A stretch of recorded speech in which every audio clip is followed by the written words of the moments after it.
Good evening, folks. This is Frank the Fisherman. You got it, babe. Right down here at Fisherman's Wharf where them dirty rats are running around selling stuff to the restaurants. You got it, baby. If you're eating it, you're dying from it. You call me now or call Josh. Hello, my fellow Americans. As you've probably noticed by the change in the intro, this is going to be a little bit of a different show. So a lot of you know the story on behind why I started the show, but some of you may not. So I'll go ahead and fill you in. If you're lucky in life, you get that one person that really shapes who you are. And without them, you know, it's anyone's guess how you would turn out. Would you be in jail? Would you be dead? Would you be a millionaire? Who knows? But for me, that was Gramps. Gramps taught me to think deeply, and my way of thinking, I can pretty much attribute that to Gramps and being around him at that kind of like preteen, teenager, young adult age. And you just like, everything that I am, I owe to that guy. This, my Camaro, it would not have, he helped me rebuild the motor in the Camaro, and without him, it wouldn't be running at all. I didn't know anything about carbureted motors or anything about that technology. You know, I mean, I'm from the time where you could plug a laptop in it and tune it. And so I was calling him every day on it, almost every day. Hey, what does this do? What does this do? How do I tighten this? This isn't working. It's not firing. I burned my eyebrow off. I singed all my arm hair. I cut myself on the mechanical fan. Almost sliced my finger off, actually, right in front of him. And Gramps was always very, very cool, which, is why I had the sheer audacity to try the leather jacket out today. So anyway, I hope that by listening to this episode that maybe that gives you a little bit of insight into the person that, I'm always talking about. Go easy on him. It was his first time. Take it away. Hello, podcasters. This is Dave Press from the Free Press with my host, Josh Cotton of Caught in the Moment. Today, we'll be discussing prisons, their values, what they do, and how they operate. I'll be discussing this with Josh this morning, and we'll be counterplaying with each other to find out exactly how prisons work, what the purpose of the prisons are, and try to evaluate their value. So far, in my interest in the prisons, I'm trying to figure out exactly what they do. If their purpose, what's their purpose? Is it punishment, rehabilitation, or something else? I can't find the exact answer because of the different ways that they operate. Our current prison laws are leading to what? Our current laws lead to folks going to prison under what? Under current law or just personal feelings? What do you have to say, Josh? Well, I mean, prisons are a tough subject, right? Where are you gonna keep the bad guys, right? When they commit a crime, or it just seems to be it's too much of a one size fits all solution, and it's encouraging people to incarcerate more citizens. You know, it's encouraging people to keep. It keeps some innocent folks locked up, and some people that need to be punished not being punished. And punishment, in my opinion, isn't necessarily cruel punishment or personal vendettas against that person. It's that our laws actually being applied properly, so that when people go to court, when they're caught in a crime and they go to court, are they being treated fairly, or is the folks that are going to put them in prison have personal innuendos against them as people? Our current laws leading to prison suck, I think. I don't think there's any way we can look at the current events of today, how we can say that these folks are getting a fair deal. And also, and one of the things that is on my mind is in the way of punishment is people need to be punished, but the punishment should fit the crime. I'm worried about some of the current living conditions of prisons. I've never been in prison. I don't know what prison is, except what I see on television or hear on the news. I'm curious about folks that go to prison with cancer. I'm curious about people who have health conditions. How good are they? How good are the prisons? Are they keeping folks healthy as human beings? Do they have doctors, dentists? I know that they do. I've heard that they do. I've also heard that depending upon personal opinions or attitudes, they really don't give a damn how some of these prisoners live, and I think that's unfair. I guess my whole outlook on prisons is let's put the guilty folks in jail, treat them like people, and make sure that punishment fits their crime, and they're not abused because of other people's opinions. How do you stand on that, Josh? Well, so that was kind of a lot right there. So let's take back. So I know a couple people that are that have been in prison. I also know some people that have been prison guards, and it just seems like the goal is to incarcerate rather than rehabilitate. So society would benefit if these people were productive citizens that could follow the rules and the rule of the land, everything like that. But another side of that is that a lot of the institutions are too comfortable and too reliant on some of the prison labor. So I'll give you an example. Like there was a sheriff in Santa Clara County, and she had gotten in trouble for using prison labor to build an extension of of one of her either her houses or her vacation homes or something like that. But she also, she was using the sheriff helicopter to get to and from Tahoe. It's a lot of corruption.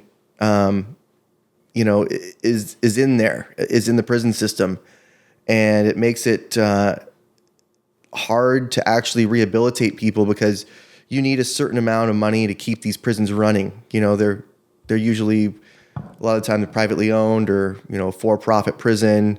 They may make something there that they sell to corporations at a super low rate, right? And it's kind of the last bastion of slavery in the United States, because there always has to be kind of a class of that. And this is who we are. We don't have any factories anymore. We don't make a lot of stuff, but in prison, that's where they're still able to make a quick buck because they don't have to pay people, a couple cents an hour or a couple cents a minute, things like that. There's no real minimum wage. One of the things that concerns me is exactly what you're talking about, because one of the things I've wondered about is who works inside of these prisons and who controls the day-to-day operations. But you just can't say, well, we can go to prison X and look at who's running that particular facility when you need to go all the way back. And I hate to do this because it'll become political. Who has the political fist, the political hand to go inside of the prison people that are running the day-to-day operations, say, do this, do that? Because I think the people, and I could be wrong, the people inside of the prisons that watch the prisoners, the people that are actually the machinery that make it work, aren't on that level. But I'm sure they know as the ladder goes further and further up to the outside. I've heard stories about, and I know it's true, there's been movies made about it, documentaries about prisons supplying outside commercial venues for profit. Now, just to make sure, just to let you know how I feel personally, I don't want anybody to go to prison that's innocent, and I know that's just like innocent people are going to jail because people make wrong decisions, and we're not perfect. I think the idea for me, and the reason I'm even concerned, is everybody that goes to prison with a few exceptions, are human beings. There are some animals that commit heinous crimes, and I'm trying to figure out in my heart why we have killed. Excuse me. I'm trying to figure out why we don't execute people anymore. What's the point of keeping a mass murderer in jail? I think all of the psychological problems that tend to arise inside of the prison itself and the outside control by politics makes for a confusing situation where innocent people get tied up and guilty people seem to skate. Who works inside the prisons and who controls the day-to-day operations? I don't really know. I'm curious about the politics of the state and federal judges and the laws. What do they produce? What does the prison produce? Does it produce a situation where guilty people are punished based on their crime? Or is it just a revolving money situation where these folks are used in such a way I don't even know if they have the knowledge of it. What do you know about that, Joe? How do you feel about the state and federal regulations on prisons that weigh heavy on the actual human? The people in prison need to be treated as human beings and not animals. Although I did say previously that there are some animals that commit heinous crimes, but the idea if prisons don't produce something on the way out, if a man serves 5 to 10 years, or I don't care if he serves 30 days, if there isn't anything learned, if there isn't some kind of a change in the human being when he comes out, except for tax money that was spent on his food and his whatever, then I'm not sure what's happening, and I'm not sure how long it's been going on. I just know that there's too many people in prison, and I'm not sure it's being run effectively. But as far as the federal and state hands, their ability to do things inside the prison, and what do we do with folks that we find out later that have served? And this, I've heard of a case where an FBI agent, to catch some other criminals, persecuted a man that he knew was innocent, and that man spent 30 years in jail. And later, when they both were older men, the FBI agent who was retired copped to the fact that he knew that guy was innocent. What do you do with those folks that spend that time in prison and are innocent? I mean, they usually, in that kind of situation, I've heard it happening before where they usually get paid out a couple $1 million or something like that because of, I guess they go off of how much you would have earned if you had been working all that time. But still, it doesn't, just because you're a millionaire when you come out doesn't mean you get that time back, because we all know that, you get to a certain age and you realize that money is more valuable than time. And so, there's really no way to rectify that. And even, today we have people in jail for, marijuana or weed-based offenses, and it's like nothing anymore. You can grow them yourself. It's just people were doing it during the wrong time, and so I think there's been so much hesitation about releasing them and actually getting down to it and, making these people whole again because everybody's so used to that prison labor. I imagine that would be a huge hit on the labor. There's a lot of people in there still for that. I think you're right. But I also feel like California has a law that says that folks can go into a store and steal up to $900 worth of goods out of there. They can go to the store and rob it for $900. Now, if you're in prison and you hear about this and you're in prison for, say, a marijuana offense, or maybe you didn't pay a traffic ticket, or maybe you were subpoenaed, I don't know, some nickel-dime crime, and then you hear that these folks are robbing stores and they're able to take. So how does the law, what does that say to guys in prison? Why the hell should I straighten out? If I get out, I can steal $900. I've already got a $900 profit, and I won't go to jail. But I'm in here because I had a 10-cent bag of weed. My personal feelings about the marijuana and stuff is that I think more people are killed with alcohol than with marijuana. I don't personally have any bad feelings about folks who smoke marijuana. There's been bad stuff about it. But on the other hand, they tried prohibition. I think it was in the late 20s, early 30s. That turned out to be a war. All that created was more gangsterism. I'm just saying, how can the people who run the prisons or specifically the law and order people say to folks, yeah, you can go do this. You can commit a crime, and the hell with the folks that are in prison for a lesser crime. I don't know how to make that. Also, what do you do? What do you do besides that? What do you do about the death penalty? Suppose you have a relative who went to prison and he was innocent, but he was in a state where he got the death and died. He got the death. He was killed. What do you do to his family?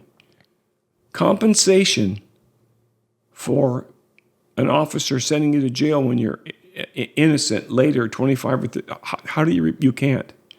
No, you can't. But what you can do is make sure, and I don't know how to do it, and this is the whole thing about prisons for me, make sure in the courtroom, and the attorneys who are they're criminals, and most of them are criminals themselves, they'll plead, they'll make bargains that are just completely unreal. And they're bargaining with people's lives. It's so far out now, we don't know who's really guilty or innocent. That's my opinion. That's why I'm interested in folks that go to prison on a nickel-dime charge. What about the death penalty? I'm for it. I'm for... there was a guy years ago named Richard... No, that's not true. I'm trying to think of this guy's name. He cut off... Larry Singleton was a criminal who kidnapped a woman and cut off her arms. Excuse me. He later went to prison for that crime, got out, was supposed to be rehabilitated, and did the same thing to another woman. I don't know if he cut off both arms, but he killed her, or he mutilated another woman. For me, there's got to be, prison has to be defined by justice and not by politicians. Prisons have to have a purpose and a meaning because they're taking my tax money to pay for it. So, Josh, on the death penalty, what are your feelings?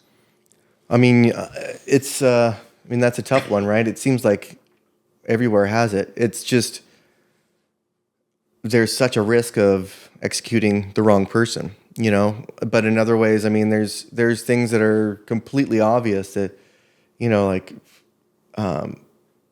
people that do horrible things to kids or, just that kind of stuff to me is unforgivable. And I don't really know if there is the ability to rehab from that. It seems like, okay, well, that shark has a taste for human blood now, so you just have to kill it. Yes, I agree. I think... But then going back to what you said about this, about the law in California, about the $900, that doesn't stop them there because, even when... what do you mean it doesn't stop them? They don't stop at 900. Oh, no, I know that. Yeah, okay. Like they may, in those kind of cases, and I've seen this. I've seen it happen right in front of me in the 49ers store in San Francisco that used to be there. There was a group called the Rainbow Girls, which is a bunch of these, gangster girls that they go and it's maybe like 6 or 7 of them, and they all go into a store at once and they just take racks of things. Like they took racks of jerseys and racks of shirts to where it's more than $900, even if it was a person, if you divide it up by however many kids there were stealing that stuff, and there's nothing that you can do. Nothing. And, stores are pulling out and everything, but that seems to, people are starting to realize that that's not the way to keep business in California.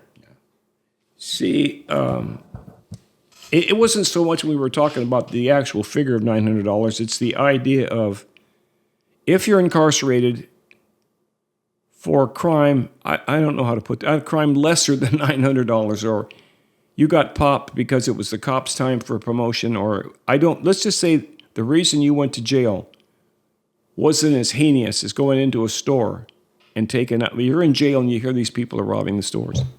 It wasn't the amount. It's the idea of that's now acceptable and I'm in jail for something that it doesn't even come up to that. So, I'd be pissed. I'd be furious. Yeah, my whole thing is this about prisons. I don't know how we keep the judicial system honest. I don't know how we keep the politicians out of it, where they do send prison labor to make money. For who? I have no idea. I'm not interested in anything but the humanity of it. You can't mistreat people if you've unjustly charged their crimes over their head. You can't. And I know it's a dream world. I know that nobody can. I don't think in today's world you can actually say to folks, he's going to get a fair trial. He's going to serve his time, and we're going to make sure when he comes out. No, that's not all. That isn't. It's not true.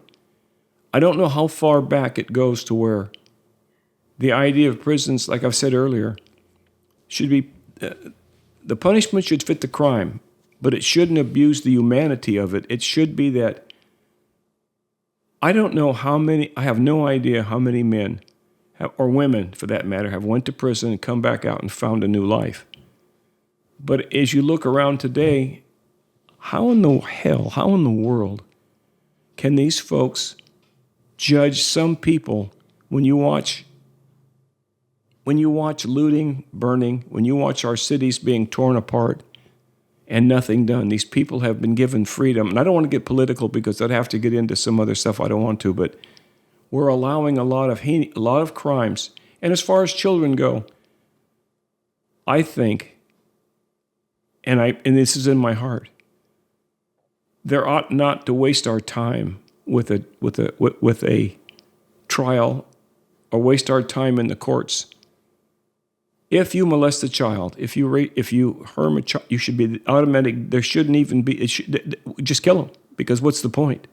What's the point? You've taken someone's life and taken someone's family, everything away from them, and there's no way to overcome that.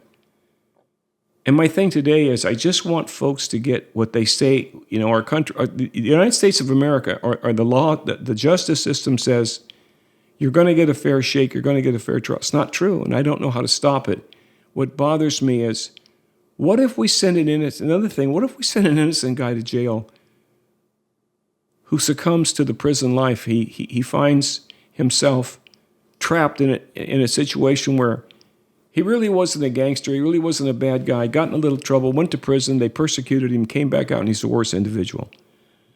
I guess I wish there was a committee. I wish there was folks that would form an organization to overlook the overlookers in the prison and bust the guys. And it's not that I'm in favor of criminals or prisons. I just don't know what the end result is when the person goes in and what he's like when he comes out and what value he has to society. Your point about children, because I know you have children, and I have children, is horrendous. I have no place in my heart. I would immediately execute him, because there's no reason. See, if I'm paying taxes to support a prison on whatever level, and they come out and they commit hitting, I get double burned, because if they rob a store for $900, that store has to raise its prices if it still stays in business, and I have to make up the difference. And the politicians don't care. They just don't care. I could get on a whole subject of politics, but I'd like to know, before we end our conversation today, who runs the prisons from the top down to the actual jailer who locks the guy into the cell. I have a family member who is a prison guard. And quite frankly, he's a great guy. I love him. But he's there for the money. He's there for the retirement. And that's not wrong for him. That works for him. And when he's asked about it, he doesn't really want to talk about it. I think but there's still human beings in there. I don't feel sorry for him. I just want them to be treated fairly, because if you do that, if they're not treated fairly and just, because the criminal knows to what extent his crime was, if he's not treated just and fairly, on the way out, he's not going to be a better person. What do you think, Josh? I mean, I think that that's the idea, right? That's the whole kind of point behind it is to get them better and to get them to be productive members of society, because the more productive members of society that we have, the better our society will be. And the safer. And safer. I watched this show on, I think it was Netflix or maybe it was Hulu, but it was about some prison in, I want to say Indonesia, or it was, somewhere in like over in that area. And they actually put a very high, they really prioritized getting people better, getting people to do the right thing, getting people to not come back. And they have a super low recidivism rate. It's a lot of, if you're punished, then you go alone. It's kind of like I don't want to say like maybe maybe it is a bit of a privilege to be around everybody else, but there's a lot less gang activity. There's a lot less violence in that prison, and it's not like that country is way more advanced than we are technologically. So what's the disconnect? Why is it over there it seems to work okay, but over here it just seems like a meat grinder to some extent? I think you're right. I think one of the things that's missing is the God factor. More people, I think, or at least this is what I hear, more people found Jesus in prison than folks found Jesus in church. I don't know the motive. I don't know if that's the key that unlocks the door. I have no idea. But I do know this, that and this is another subject, if the pastors, the priests, the rabbis are sincerely true believers in God and in Jesus Christ, these folks that are in prison need to know the advantage of knowing Jesus Christ. And it's tough because there's different religions who have different gods. But the idea of living your life spiritually to serve a God, to serve something above yourself, in my heart, I believe will change a man from evil to good. And I don't know if, maybe there's a lot of pastors, priests, and rabbis that go into the prisons, and maybe they're not getting enough TV time or enough air. Maybe they're just not getting enough exposure. And I'm curious about how much weight that carries on a guy in prison who says, you know what, I really did the wrong thing. I really screwed up. And it may not be in that language, it may not be in that terms, but how about the guy who says, you know what, I made a mistake, man, I'm not going to do this again. But he doesn't know Christ, or he doesn't know God, or he doesn't know, maybe he's a Muslim, I don't know. Maybe his religion hasn't come to him to show him the true benefits of believing in his God to change his soul. Because I believe once a man realizes that you're a spiritual being, and once that you realize that God plays into your life and that God has control, and that you answer to God before you answer to anybody else. You can answer to your wife, to your children, and to the law. But to answer to God brings you to the place where there's no more there's no more shields, there's no more blankets to cover you up. If you answer to God, it's between you and your Maker. And I believe it has a direct effect. And I wish I knew how many priests, how many holy people who go into prisons that they themselves know that, have that information, and can deliver it to them without the guy turning around and say, well, you're just another guy that comes around, or you're just another hack that comes around with the Bible. But I feel like when your soul has been disregarded spiritually, you have been too. And you have to have knowledge of that. That's, I believe, is the first step to wanting to change your life. What's your opinion on that, Josh? I mean, I think that's right. Human beings seem to have a space for that in all of us. And when it's not filled with that, it'll get filled with something else. Exactly. So, well, all right, Gramps. All right, I've enjoyed it today, Josh. Thanks for your your input today. It was really interesting. We had a good talk. I hope to do this again. Remember, folks, the host today, Josh Cotton, he's the host of Caught in the Moment. Thanks, guys. Check me out, Caught in the Moment. See you later. Bye. All right. Well, let me know what you guys thought about that in the comments. And, although Gramps is gone, I don't really have any regrets. I mean, I went over there and spent as much time with him as I could. He got to hang out with his great grandkids quite a bit. I was also able to let Gramps know what he meant to me and the effect that he had on my life before he left. And can't stress that enough. People tend to talk at eulogies and say what they would have said to the person. But it's a lot better if you can tell them in person while they're still around. I mean, even some, like, my friends, my close friends, I'll say, hey, give them a hug. Love you, buddy. We don't do that enough. And you never know when it might be the last time. I was kind of fortunate because we knew that Gramps was on his way out. So I was able to, really, really drive the point home. So I would encourage all of you to, if you still have grandparents, or parents for that matter, pick up their calls. I've had my fair share of missed calls from Gramps, but one thing I can say is, pick up those calls. If, whether it's your grandparents or parents, one day you'll stop getting those calls. So thanks for sitting in and checking it out. We'll start the laughter back up next week. See you guys. Yeah, let me just explain something. Mom and I don't use condoms. We never have, never will.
Hit the Oh, do you like that? yeah.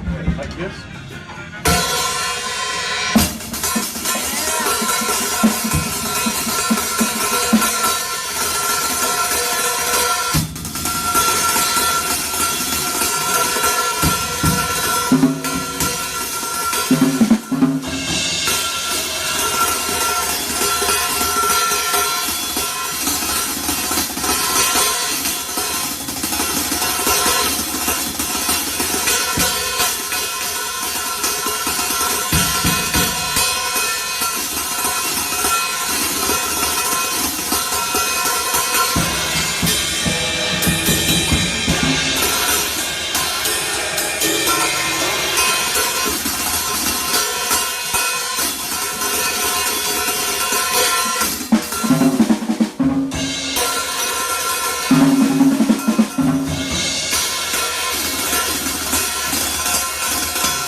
Yeah. You all done for the day? I don't know why. Good evenings. Dave the dog, live from San Quentin. Cell 137 used to belong to Big Al. That's right, Big Al Capone. You're with me and I'm with you. Let's talk to Josh.